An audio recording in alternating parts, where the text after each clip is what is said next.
Hello, everyone, and welcome to the Love of Business podcast at prconnectionsradio.com, the voice of new media. My name is Maria Miko Faith, and it is my honor to introduce to you Skye. Hi, everybody. Do you mind if I read a little bit from your bio? It's so inspiring. Sure. So the question at the top of the bio is, we'll dive right in. What if autism and ADHD aren't disorders? Instead, what if they are a heightened sensitivity to life's potential? Yeah. So how did you come to that question? Do you want the long answer or the short answer? Whichever one you want to give me.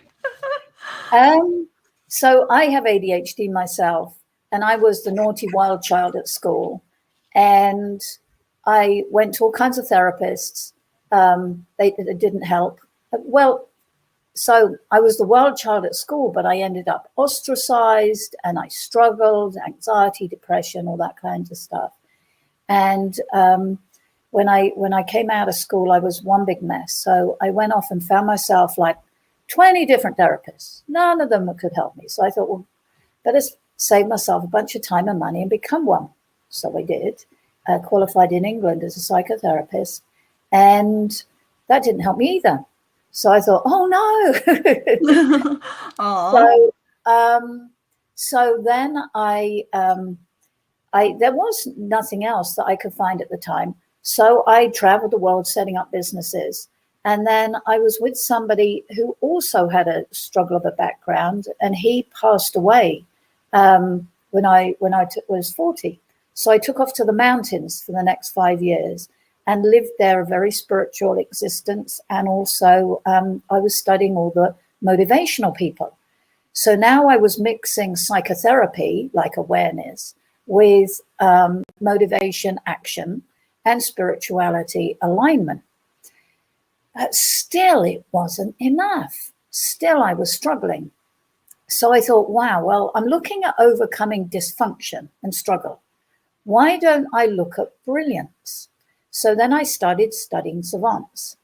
And when I studied savants, I realized that 60% of savants have autism. So I studied autism. And I was looking also for the connection between autism and ADHD, because I know that it's a real spectrum. So you get really severe autism and you get like mild ADHD. So it's a huge spectrum. But I thought, what is the connection? And I realized it was a sensitivity. So sensitivity for physical senses like noise and overwhelm of sight, etc., and also emotions. And that's often really overlooked, emotional sensitivity. But also, I've never seen it not come with talents. So PETs, I call it, physical senses, emotions, and talents. So then I started reading the books by children with autism and ADHD, and all of them said, we're here to show you the way home. And so I thought, I believe you, but how? And so during that time, that's how I came across your original question. What if it's not a disorder? What if it's a heightened sensitivity to the promises of life, to all the wonders of life? Because I'm seeing a heightened sensitivity, physical senses, and then the emotional senses. And I'm thinking, this is overwhelm. I don't believe I was born with a shrunken prefrontal cortex. That's the area of the brain responsible for focus. I think I was born super aware, but being born super aware comes at a big price. Mm-hmm. And then when we are super aware and we get overwhelmed, the brain does shut down. So it's true. We have this shrunken prefrontal cortex, and that's what causes the overwhelm. But it's a huge difference, this different way of coming at it. And I call it the heightened sensitivity approach, rather than seeing it as a disorder. So rather than somebody being born with a shrunken brain and a troubled brain, they're born brilliant. They're born overwhelmed, and that overwhelm can be accommodated. And when we accommodate it, and I wrote the A-list formula to like the easiest, simplest framework to accommodate it. And then when we're able to look at the trauma of being constantly overwhelmed and accommodate that, and then the trauma of growing up being ostracized and feeling different, and accommodate that, then we're onto something. And it's a lot simpler than it sounds, really, because people with autism and ADHD, they need to ground and root themselves, and then they need to know their passion because they've got them. And once a child or an adult figures out how they best regulate, like I have to go to the mountains and hike every day, and that really helps me loads. And when we are able to follow our passions, but not obsessively, there has to be some balance of life because we live on Earth and can't do 24/7 being a poet or an artist or something. But we balance it with life, and we have a tribe of people. That's the big, like that really helps with the trauma. We have a tribe of people. We're understood. We understand ourselves. We self-love. We have a tribe of people we're around. That's so important, the tribe of people. Even in my own experience, now that I know I have a team, and that 2 heads are better than 1, 3 heads are even better. And, I do feel more understood. Right. And I don't feel that need I feel the need is being filled. So it's not trying to express itself in different ways, trying to get filled. It's more direct, I guess. Right. I think that what happens with when people are highly sensitive, and I think that that's what all of this comes down to. And actually, in Canada, it's a term, highly sensitive person, and we don't have that here. But I think that we will eventually. But when people have this heightened sensitivity, they're highly sensitive people. Most of the time, they find themselves really alone and ostracized, and often kind of laughed at, humiliated, made different. Kids are kind of cruel, and everybody, even with adults, people want to feel okay about themselves. So if there's somebody who's different, then it's easy for people to make fun of them and feel better about their own self. So I think that when people with autism, ADHD come together, and there's a tribe of people realizing that they're brilliant and they're amazing, and that there are ways to accommodate this brilliance, because we have to accommodate it. Because otherwise, when we go to the grocery store and it's like all full on, it's like too much sometimes. Or, when we're in a group of people, everybody has their different sensitivities. So some it's like noise, and some it's visual, etc. But when we come together as a tribe, they're common denominators, massive kindness and creativity and goodness, and a real love of humanity. And like I say, areas of brilliance. It's just fabulous when people come together. Yeah, very. No one heals in isolation. That's the big thing. You can read all the books in your bedroom. You can kind of listen to me in your bedroom. But unless you get out and realize that you're not alone, because the greatest healer, the greatest regulator is relationship. The irony is that people with autism, ADHD, by the time they're adults, particularly, they're done. People are dangerous. They don't want to be around people, and so it's kind of a risk to move out of isolation and join a tribe. And a lot of people kind of won't even want to, but it's kind of the only way in the end. Along with a quiet time, still they'll probably need that. But yeah, I mean, I can relate myself to getting easily overstimulated and needing that quiet time. But then ultimately, also needing that connection and that sense of community and belonging. Yeah. And you know, the overstimulated, I think it's almost as if people are plugged into the real essence of life. And so all of these senses, it's overwhelming. It's wonderful. But because of that, we kind of have to go back to the quiet of life as well. And like nature or music or art or what for you, when you get overstimulated, how do you regulate? Me? I usually take a deep breath, and it happens almost automatically. It's as if I've been holding my breath for a second or something. And then I know it's time for me to come back into the present. And if I'm feeling a lot of excitement, then I do some kind of active meditation, like maybe dance meditation in front of the mirror. I'll try, do some fun things to transform the overwhelm from anxiety to excitement. And it, just kind of reframe it that way. That's what's been helping me. So cool. Thank you. That's so cool. You know, they say that. So Tony Robbins was called on by what's her name? Carly Simon. Carly Simon called Tony Robbins, said, "Hey, I'm terrified. I can't go on stage." I could get this story completely wrong, by the way, but this is kind of my vague memory. And Tony and she said, "I'm terrified." Bruce Springsteen, on the other hand, said, "I'm just excited." And so like that between terror and fear, that's so interesting that you've just said that you can switch between the terror and the excitement.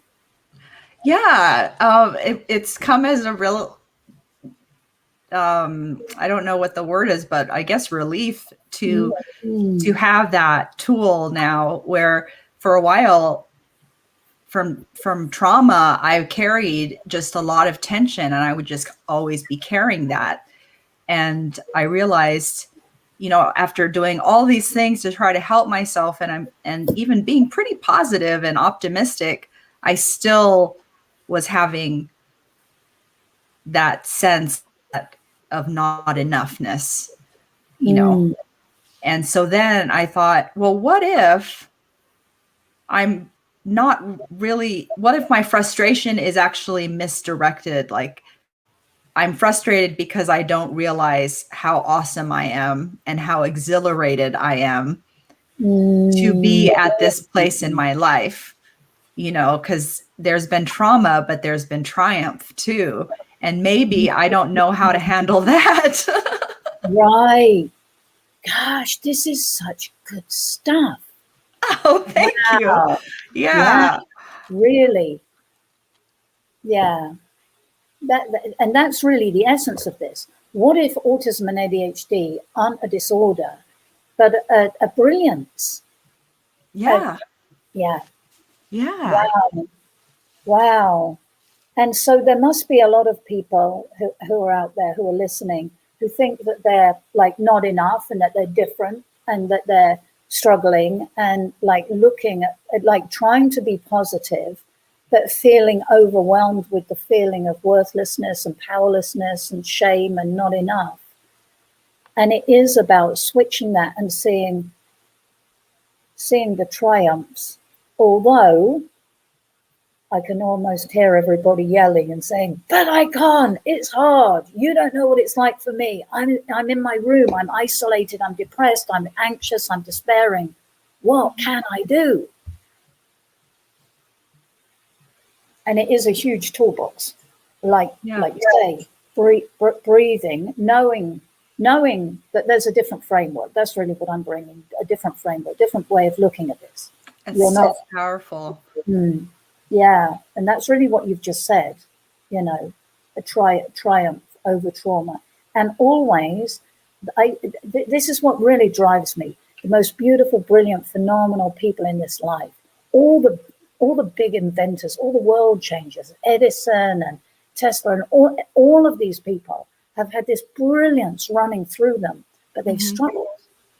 Van Gogh, it's like everybody has like struggled for their brilliance, and they give so much, or they're not able to give anything because they're just crushed spirits, and then they end up in jails and homeless, sleeping under bridges and things. And enough is enough with this. All these beautiful children, all these beautiful people. That it's a different way of seeing. It's a different way of believing and accommodating, and then we can change this. We can change the world. We can change the way, and that's why it's really important the tribe comes together. Right. And so I guess part of the work is educating the tribe, the different tribes as well, and helping people to understand the new framework. And, and then I believe that the new understanding will shift the alignment, so it's more grounded and centered. Yes. After 35 years of study, I ended up drawing a tree. That's really everything led to a tree. And so that's like the easiest way to understand. And we all need roots. So you said like for breathing and the dance meditation, that's so cool. And everybody has their different way of rooting, regulating. Like I say, I go to the mountains and also I dance as if nobody's watching. And yeah. And some people sing music or piano, and the biggest regulator that's common to us all is relating, having people who know you like this, like for people to hear that other people get that they're not alone. So that's the root of the tree. And then just like as the simple framework of understanding. And then the middle, there's three parts of the tree. So the middle part of the tree, the core, and I'll come back to that. And then the top of the tree is the blossom. And so everybody in life, we want to radiate, we want to blossom. I was just saying to you earlier about Henry David Thoreau, who said, the mass of men lead lives of quiet desperation and go to their grave with a song still in them. And for people with heightened sensitivity, that's not a option. They have to blaze, they have to be, otherwise they're just crushed. Right. Yeah. And so we got the framework of everybody needing to regulate, but it's not optional, because when you've got that heightened sensitivity and you're always overwhelmed, it's so important that you get to fill back up. Fill back up, replenish, because when you don't, you go insane, really. So you've got to go back to your spaceship regularly. Fill back. Right. I saw these dinosaur like tents that for autistic children. One of my friends has some autistic, I think 2 autistic boys. And anyway, they had these dinosaurs over their chairs, so when they were playing video games, they could feel contained. Very cool. Yeah, things like weighted blankets are really good. Oh, yeah, that's right. Yeah, they're super good. But and some it's interesting because some children with autism want to be held. Some hate to be touched. And it's the same with noise. Noise is a big one, overwhelm, and some, there's some really cool like ear covers. Show for Pro is one real cheap one that you can get like $15, but that's really good. Or put earplugs in and things like that. But it makes a lot of difference. And it's easy to accommodate this kind of stuff. And when you do accommodate it, things really change. And one big accommodation thing is to let a child know whether they're autism, ADHD, but because they can go into the zone, get super intense. So let them know, hey, we're going to be leaving the home in like 30 minutes or 10 minutes or, transition times like that. That's big stuff. But, what I really talk about is most because there's kind of three different areas. You get adults with autism, ADHD, or in the old terminology, Asperger's. You get people in relationships, all kinds of attachment problems in relationships, and a lot of people think, my gosh, why is my partner doing this? Maybe they've got autism, ADHD, or maybe somebody with autism and ADHD struggles with relationships, and that's like, how do I communicate that with my partner? So look at that a lot, and then we've got parents of children, and often the parents of children are like, man, I get up every morning and my child has a bunch of candy wrappers under the bed. What happened? Or my child has meltdowns and they're really, really, really angry and their room's a mess. What's going on? Or my child just won't listen. I try and my child's in a different world, in a different zone. And for me, it's easy. For me, I can understand where the child is at. So I'm able to look at the child and I'm able to see that the child is struggling and where they're struggling and how they're struggling, and get that relationship. And that's what I teach the parents, how to connect with their child, how to see beyond the behavior and into, and to break through and actually help the parents too, because one of the most interesting things of all, and big question everybody asks, is, does it run in families? And I see that for the most part, always, and I mean, the statistics back this up as well. But where you get a child with autism or ADHD, there's a super high percentage of seeing autism, ADHD, or heightened sensitivity running through the family, but it's often undiagnosed. So if you look through the family tree, you'll see people who are brilliant and struggling. So maybe they're addicts, maybe you'll see alcoholism, maybe see drugs, maybe you'll see control, workaholism, anger issues, but actually that's masking this crushed spirit, this brilliance. Mm-hmm.